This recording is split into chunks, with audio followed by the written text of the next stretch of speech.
வரஹ்மத்துல்லாஹி வபரகாத்துஹ். அல்ஹம்துலில்லாஹ் வஸ்ஸலாத்து வஸ்ஸலாமு அலா ரசூலில்லாஹ் அம்மா பஅத். ஃபஅஊது பில்லாஹி மினஷ் ஷைத்தானிர் ரஜீம். பிஸ்மில்லாஹிர் ரஹ்மானிர் ரஹீம். வஜாஹிது ஃபில்லாஹி ஹக்க ஜிஹாதி. அல்லாஹ் தஆலா குர்ஆன் ஷரீஃபின் வழியாக அவருடைய இந்த தீன் பாதுகாக்கப்பட வேண்டும் என்பதற்காக உண்மையான முறையில் நீங்கள் ஜிஹாது செய்யுங்கள் என்று அல்லாஹ் அறிவுறுத்துகிறார். எல்லா இபாதத்துகளிலேயும் முகஸ்துதி, துனியா சார்ந்த எதிர்பார்ப்புகள் இயல்பாகவே பிறந்து விடுவதைப் போல ஜிஹாதிலேயும் விளம்பரம் என்ற எண்ணம் பிறந்து விடலாம். மாபெரும் போர் வீரர் என்ற பெயருக்காக போரிடலாம். இந்த எண்ணங்கள் விடாமல் அல்லாவிற்காக நீங்கள் ஜிஹாது செய்யுங்கள், உண்மையாக ஜிஹாது செய்யுங்கள் என்று அல்லாஹ் குர்ஆனிலே ஒரு பாடம் நடத்துகிறான். அந்த பாடத்தின்படியே வாழ்ந்தவர்கள் அருமைக்குரிய சஹாபாக்கள். சையதுனா உமர் ரலியல்லாஹு அன்ஹு சொல்வாங்க, அருமைக்குரிய முஹாஜிர் சஹாபாக்களில் உத்பத் இப்னு கஸ்வான் என்று சொல்லக்கூடிய இந்த சஹாபிக்கு இஸ்லாமிய வரலாற்றிலேயே தனி ஒரு அடையாளம் இருக்கிறது, ஒரு முத்திரை இருக்கிறது என்று பெருமிதத்தோடு உமர் ரலியல்லாஹு அன்ஹு சொல்வார்கள். ஏன்னா ஒரு இஸ்லாமிய சாம்ராஜ்யத்தை கட்டமைத்து அன்றைக்கு இருந்த வல்லரசுகள் ரோமர்களையும் பாரசீகர்களையும் மண்ணை கவ்வ வைத்தவர்கள் செய்தனா உமர் ரலியல்லாஹு அன்ஹு. அவருடைய பெயரை சொன்னாலே அன்றைய சாம்ராஜ்யங்கள் நடுநடுங்கி போனது. இந்த வரலாறுகள் எல்லாம் திரும்பவும் உலகத்தில் நடக்கும் என்பதற்கான ஒரு பாடம்தான் தற்போதைய யுத்தம். இந்த யுத்தத்தினுடைய முடிவு எப்படியாக இருந்தாலும் அமெரிக்கா மற்றும் இஸ்ரேலினுடைய பலத்த அடியாக, வீழ்ச்சியாக, அது மேற்கத்திய ஆணவத்திற்கு ஒரு அடியாக அமைய வேண்டும். அல்லாஹ் தௌஃபீக் செய்வானாக. ஒரு நாள் கலீஃபா அமீருல் முஃமினீன் சையதுனா உமர் ரலியல்லாஹு அன்ஹு இஷாவுடைய தொழுகையை முடித்துவிட்டு படுக்கைக்கு செல்லுகிறார்கள். கொஞ்ச நேரம் தூங்கலாம். ஏனென்று சொன்னால் ஜனாதிபதிக்கு ஒரு பணி இருக்கிறது, இரவு நேரத்தில் ரோந்து வருவது. நாட்டு நடப்பையும் மக்கள் எப்படி தன் ஆட்சியை பற்றி பேசிக்கொள்ளுகிறார்கள் என்பதை தெரிந்து கொள்வதற்காக இரவு நேரத்தில் மக்கள் அயர்ந்து தூங்குகிற பொழுது ரோந்து வருகிற பழக்கம் உமர் நாயகத்துக்கு இருந்தது. கொஞ்ச நேரம் படுத்துட்டு அப்புறம் எழுந்து போகலாம் என்று நினைத்தவருக்கு தூக்கமே வரவில்லை. காரணம் என்ன தெரியுமா? இந்த பாரசீகர்கள் தொடர்ந்து இஸ்லாத்தின் மீது தாக்குதல் நடத்திக்கிட்டே இருக்கிறார். அவர்களுடைய தாக்குதலை முறியடிக்க வேண்டும், முற்றிலுமாக அவர்களிடமிருந்து நாம் விடைபெற வேண்டும் அல்லது அவர்களை ஒழிக்க வேண்டுமானால் அதுக்கு ஏதாவது ஒரு வழி வேணும். அந்த காலத்திலே இருந்திருக்கு பாருங்க. தற்போது இருக்கக்கூடிய ஈராக்கினுடைய பசரா, இந்த பசராவுக்கு பக்கத்துல உபுல்லா என்ற ஒரு நகரம் இருந்தது. அந்த நகரத்தை பாரசீகர்கள் தங்களுடைய இராணுவ தளமாக பயன்படுத்தி வந்த காலம். எப்படி அமெரிக்கா குவைத்துல, கத்தார்ல அவங்களுடைய இராணுவ தளம் பிளாட்ஃபார்ம் அமைச்சுக்கிறாங்களா இல்லையா, இது அன்னைக்கே இருந்திருக்கிறது. அதனால அவர்களுடைய சக்தியை குறைப்பதற்கு நாம் என்ன செய்ய வேண்டும்? உமர் நாயகம் அப்படி யோசிக்கிறாங்க. யோசிச்சுட்டு எழுதுகிறார்கள். கூட இருக்கிறவங்கள்ட்ட பேசுறாங்க, இந்த பாரசீகர்களை ஒழிக்கிறதுக்கு வழி என்ன? அவங்க சொல்றாங்க, உபுல்லாவை கைப்பற்றினா மட்டும்தான் நமக்கு தீர்வு கிடைக்கும். அப்படின்னா அதுக்கு யார் இருக்கிறார்கள்? ஏன்னா இஸ்லாம் வளர்ந்து வருகிற காலத்தில் முஸ்லிம்களுடைய அன்றாட பணிகளில் ஒன்று பெரியோர்களும் இளைஞர்களும் எல்லாமே ஜிஹாதுக்கு போயிட்டே இருப்பாங்க. அது ஒரு இஸ்லாமிய கடமையாகவே அந்த சமூகத்தில் வழமையில் வந்துருச்சு. அதனால கணக்கெடுத்து பார்த்தா மொத்தமா மதீனாக்குள்ள வீரர்கள் என்று தேர்ந்தெடுத்து பார்த்தால் ஒரு 300 இருந்து ஒரு 600க்குள்ள சேருவோம். அவ்வளவுதான்.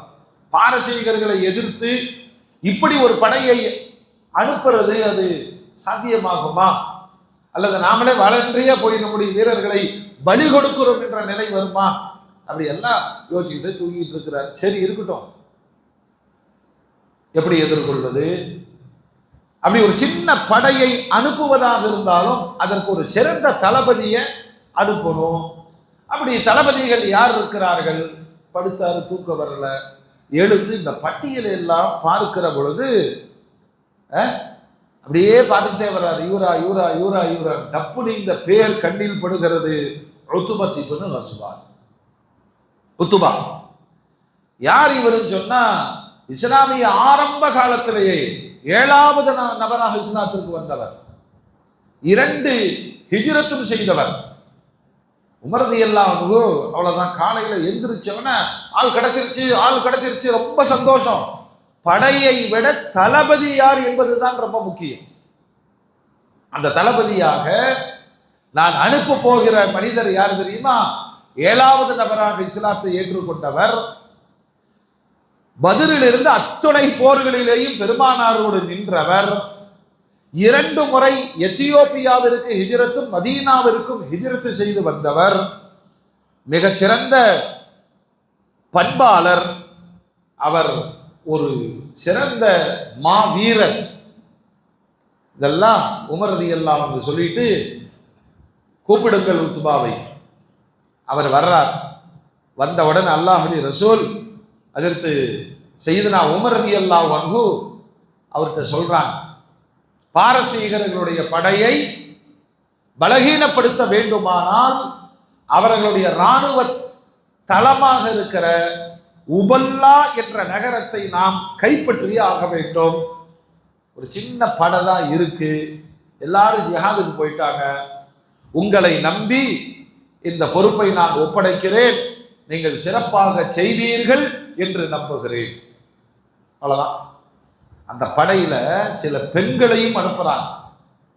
ஏன்னா இராணுவ படை வீரர்களுக்கு கொஞ்சம் துணையாக இருக்கட்டும் என்பது மாத்திரமல்ல, வீரர்கள் இல்லை, அதனால கொஞ்சம் வீரர்கள் அதிகமாக இருக்கிறார்கள் அப்படிங்கிற மாதிரி காட்டுவதற்காக சில பெண்களுடைய படையையும் அனுப்பினார்கள்.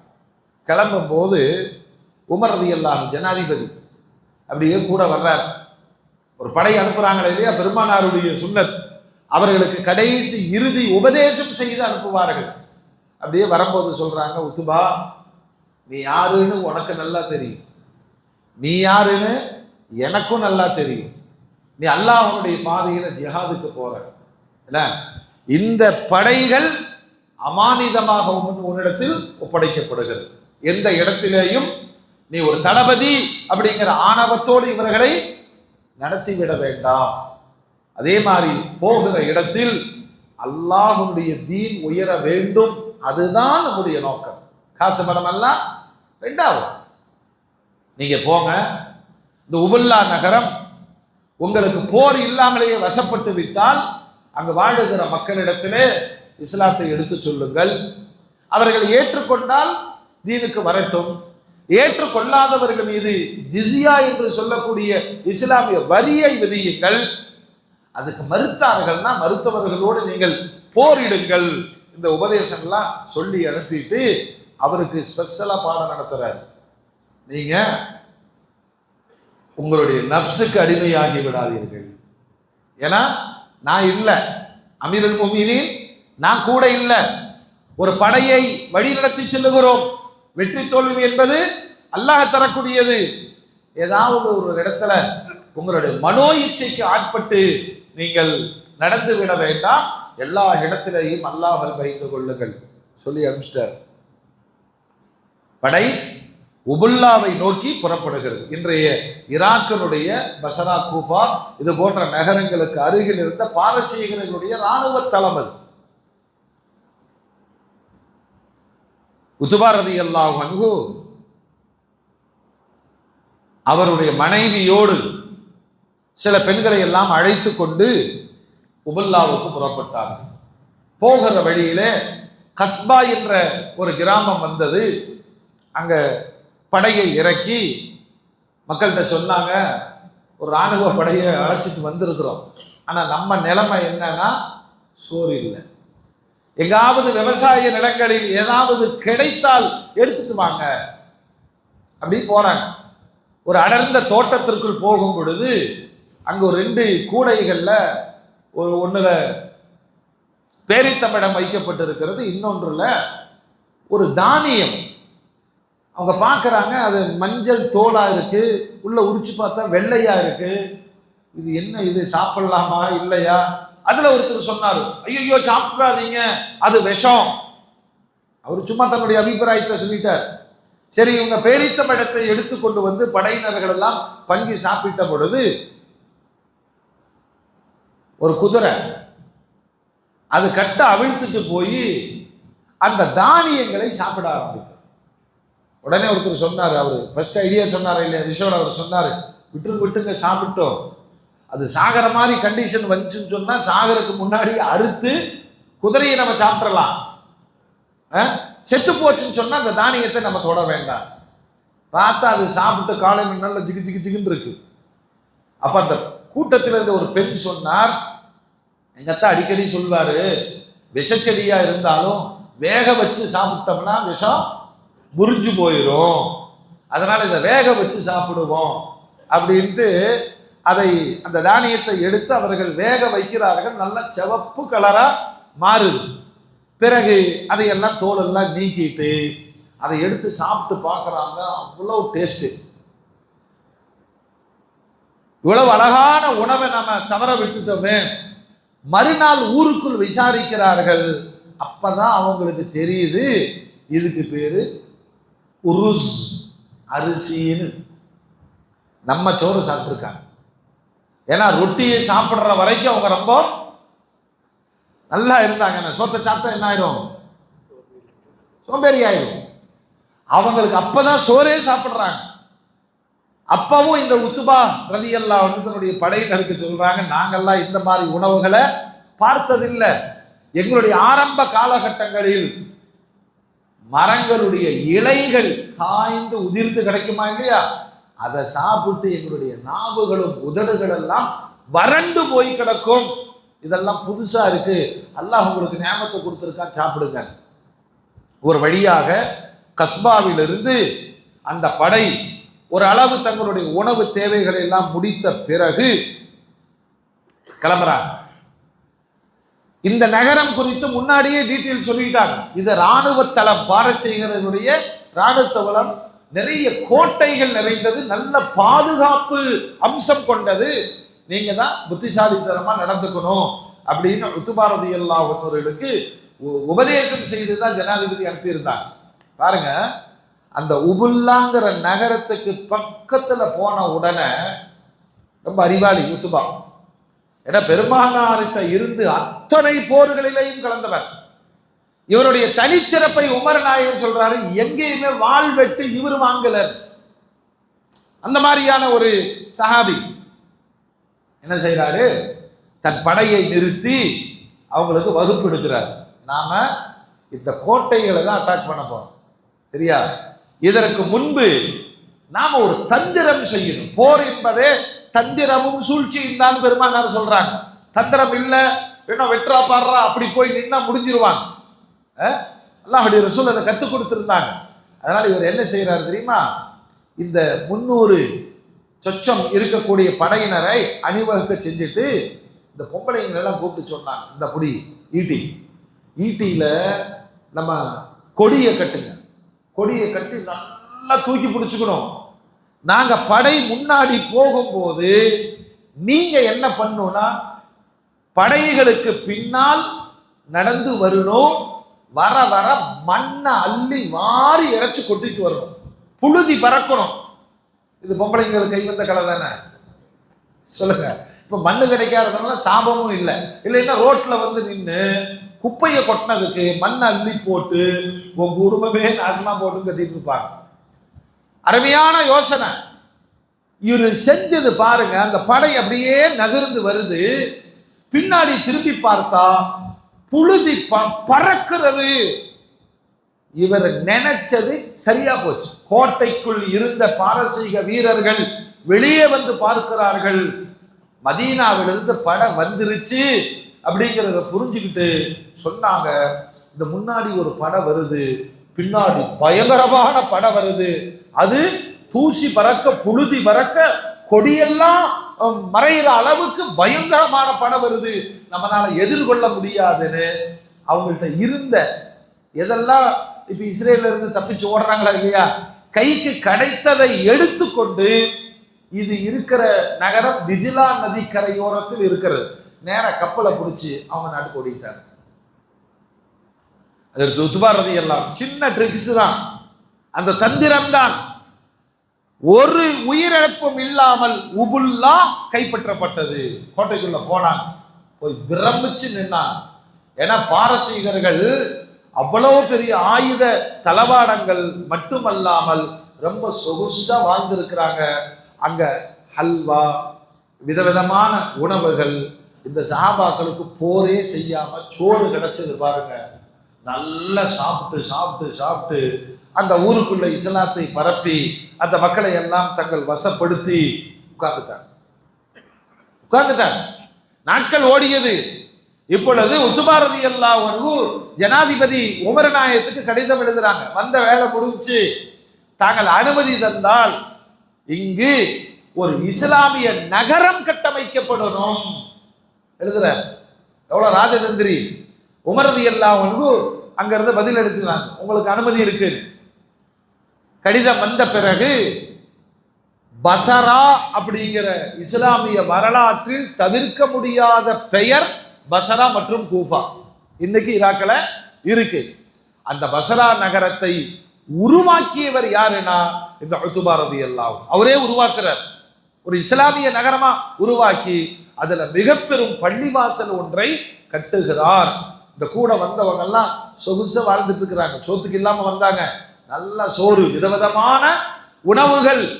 இந்த பாரசீகர்களுடைய பழக்க வழக்கங்கள் எல்லாம் பார்த்தாரு. பள்ளிவாசலை கட்டி முடிச்சு சமூகத்திற்கும் பள்ளிவாசலுக்குமான ஒரு மிக பெரும் தொடர்புகளை ஏற்படுத்தி அவங்களை எல்லாம் தொடர்ந்து அருகில் இருக்கக்கூடிய நகரங்கள், கிராமங்களுக்கு இஸ்லாமிய பிரச்சாரத்திற்கும் போருக்கும் குறும்படைகளை எல்லாம் அனுப்பி அதை ஒரு சென்ட்ரல் பாயிண்டா பஸ்ராவுடைய ஜாமியா மஸ்ஜிதை உருவாக்கினார். அப்படியே போகுது, காலங்கள் போகுது. ஒரு நாள் உட்கார்ந்து யோசிக்கிறாரு, நாமெல்லாம் சோத்துக்கு கஷ்டப்பட்டோம், உடை இல்லாமல் கஷ்டப்பட்டோம். இந்த போருக்கு வந்தவர்கள் அல்லாஹ்வுடைய நாட்டத்திலே வேறொன்று நடந்திருந்தால் சொர்க்கம் போய் சேர்ந்திருப்பார்கள். ஆனால் இவர்களுக்கு மிக உயர்ந்த வெற்றி கிடைச்சது. இங்கிருந்து ஒரு ஒற்றை மதீனாவுக்கு போனான். என்னப்பா முஸ்லிம்களா போருக்கு போனாங்களா, என்னாச்சு? அதை ஏன் கேட்கறீங்க? அதை ஏன் கேட்கறீங்க? அவங்களுக்கு சொர்க்கம் இங்கேயே கிடைச்சிருச்சு. நாங்க இவங்களுக்கு இவ்வளவு உயர்வான வாழ்வு கிடைத்ததுன்னு கேள்விப்பட்ட மதீனால பல பேரு வண்டியை போட்டு கிளம்பி இந்த ஊருக்கு வர ஆரம்பிச்சிட்டாங்க. எதுக்கு? சொகுசான வாழ்வுக்காக. இதெல்லாம் பார்க்கிறார். பார்த்துட்டு ஒரு நாள் கூஃபாவுடைய மஸ்ஜிதுல ஹஜ்ரத் உத்பா ரலியல்லாஹு அன்ஹு மக்களை எல்லாம் அழைத்து ஒரு மிகச்சிறந்த உரையாற்றுகிறார்கள். ஏன்னா சஹாபாக்கள் அல்லவா, அதான் இந்த கால மாற்றங்கள்ல மக்கள் துனியாவில் மூழ்கி போய் விடுவார்கள். அதனாலதான் முந்தைய காலத்திற்கும் நடுப்பட்ட காலத்திற்கும் பிந்தைய காலத்திற்கும் தொடர்புள்ளவர்கள் மக்களை ஞாபகப்படுத்திக்கிட்டே இருக்கும். இப்ப எல்லாம் நான் அந்த காலம் ஆரம்பிச்சீங்கன்னா உங்க பையன் ஓடிடுவான். நான் சொல்லி ஆரம்பிக்காதீங்க. அல்லாஹ் என்ன சொல்றான், ரசூல் என்ன சொல்லுகிறார்கள், சஹாபாக்கள் எப்படி இருந்தார்கள், மகனோடு ஒரு ஃப்ரெண்டு மாதிரி உட்கார்ந்து இந்த மாதிரி வரலாறுகளை டிஸ்கஸ் பண்ணனா ஒரு அளவு நமது பிள்ளைகளுக்கு மார்க்கம் போய் சேரும். இவர் திராகி முடிச்சுட்டு போனவன எங்க அவன் அப்படின்னா அவன் உள்ள இருந்தா அவங்க அம்மா எடுத்துக்கலாம். லூசை போய் படுக்க சொல்லு, வேலை வேலை வேலை நம்ம பார்த்தாலும் கதி சம்பாரிச்சு இப்படி எல்லாம் அதெல்லாம் கேர் பண்ற பசங்களே இல்லை. அப்படின்னா அவனுக்கு தோதுவாக இறங்கி போய் அவன்கிட்ட உரையாடுங்கள், மனம் விட்டு பேசுங்கள். அதற்கான தளம் அல்லாஹும் ரசூலும் சஹாபாக்கள். கண்டிப்பா எடுபடும். சில பெற்றோர்கள்லாம் இருக்கிறாங்க, ரொம்ப ஜெனூனா பசங்கள்கிட்ட பேசுவாங்க. அப்ப இந்த பக்கம் அந்த பக்கம், ஏன்னா பேசுவதற்கு செய்தி என்ன இருக்கு, மார்க்கம் இருக்கிறது, அல்லாஹ் ரசூல் இருக்கு. நம்ம பசங்கள்கிட்ட பேசுறது இப்படியே இருக்கேன், நான் காலம் அவனை ஏமாத்திருந்தா இந்த வீடெல்லாம் நான் எப்படி கஷ்டப்பட்டு கட்டியிருக்கேன் தெரியுமா, 50 லட்சம் ரூபா வீடு, நீ சம்பாதிச்சிருவியா, நீ எல்லாம் உருப்படுவியா, இப்படியே பேசிட்டு இருக்கிறதுனாலதான் நம்மளை பார்த்தாலே பதிரு போருக்கு கிளம்புற மாதிரி அவன் கிளம்புறான். அதுக்கு கரெக்டா நம்ம வீட்டுக்கார அம்மாவும் அந்த பக்கம் தான் நிற்கும், எதிரணியில தான். சும்மா பசங்களை திட்டிட்டு இருக்கிறீங்களே, போங்க பள்ளிவாசலுக்கு, மாளிகை சித்து தான் சொல்லுவாரு, கேட்டுட்டு வந்து பேசாம தூங்குங்க, வீட்டுல நையின்னு இருக்காதீங்க. இது எல்லா குடும்பத்திற்குமான இயல்பு. இன்ஷா அல்லாஹ் நீங்க முயற்சி பண்ணி பாருங்க, மார்க்கத்தை மையமாக வைத்து பேசி பாருங்கள், பேச்சுக்கள் எடுபடும். வறுமையில் இருந்த ஒரு சமூகம் ஒரு போருக்கு வந்து போரே நடக்காமல் சொகுசான வாழ்க்கையில் வந்ததை நினைச்சு பயப்படுறாங்க. நாளை இவர்களை குறித்து அல்லாஹ் நாம பதில் சொல்றோமா இல்லையா? அதனால மக்களை கூடி வச்சு சொல்றாங்க, மக்களே நான் 7வது நபராக இஸ்லாத்திற்கு வந்தவன், நானு 7வது நபராக இஸ்லாத்திற்கு வந்தேன். அந்த காலகட்டம் கொடூரமான காலம், இலைகளை சாப்பிட்டு உயிர் வாழ்ந்தோம். இதோ நானும் என் சகோதரர் சஅத் இப்னு அபீ வக்காஸ் 2 பேர்த்துக்கு ஒரு சாக்கு கிடைச்சது, ஒரு சாக்கு துணி கிடைச்சது. அதை ஆளுக்கு பாதியா அணிந்து கொள்வோம், மானத்தை மறைப்பதற்கு அதுதான் எங்களிடத்திலே உடை இருந்தது.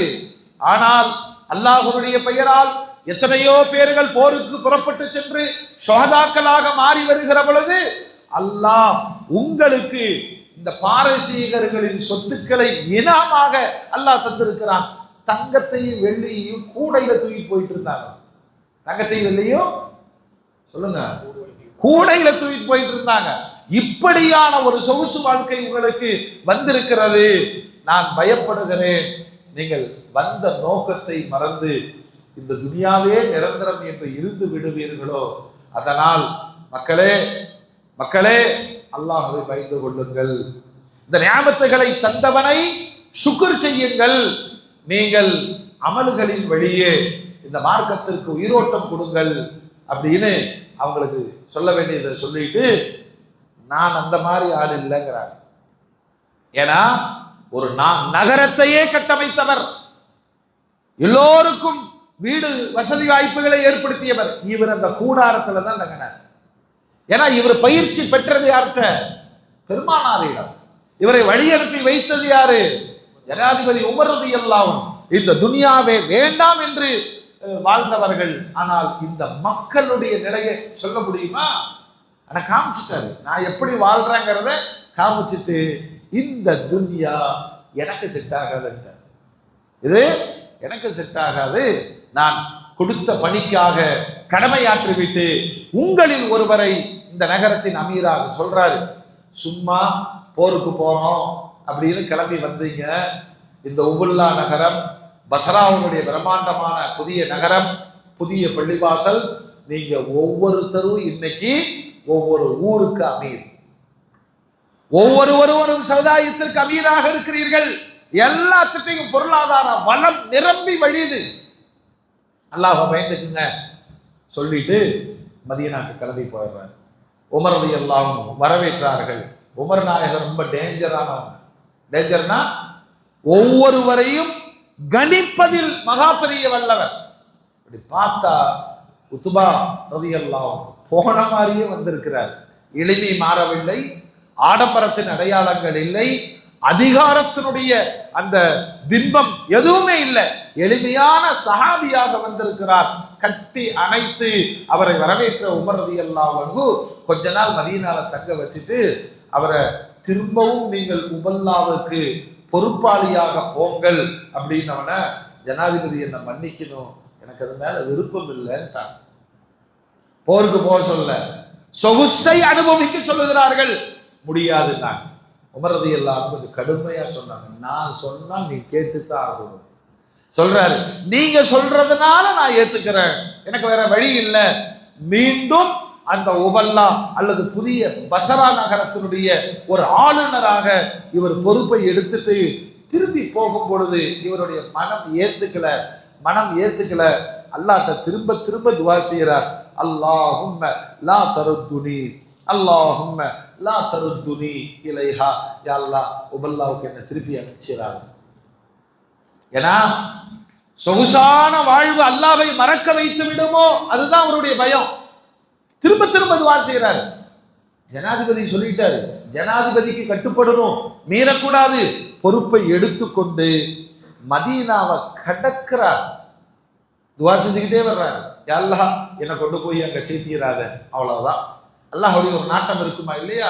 இவர் பயணித்த ஒட்டகமே அது மிரள, அது குதிக்க, அதிலிருந்து கீழே விழ, அதே ஒட்டகம் மிதிக்க இவர் வஃபாத்தாகிவிட்டார். மதீனாவில் நல்லடக்கம் செய்யப்பட்டிருக்கிறார்கள். மோமின்களே, இது மாதிரியான ஈமான்தாரிகள், தக்வா உடையவர்கள், துனியா அவர்களை தேடி வந்தும் கூட அந்த துனியா நிரந்தரம் இல்லை, மறுமைதான் நமக்கு முக்கியம் என்று மிக்க பேடுதலோடு இருந்ததோடு மட்டுமல்லாமல் தன் மக்களுக்கும் அந்த வழிகாட்டுதலை தந்து போன நல்லவர்களை வாழ்வின் பாடமாக்கி வாழ்வதற்கு அல்லாஹ் தௌஃபீக் செய்வானாக. வ ஆகிரு தஅவானா அனில் ஹம்துலில்லாஹி ரப்பில் ஆலமீன்.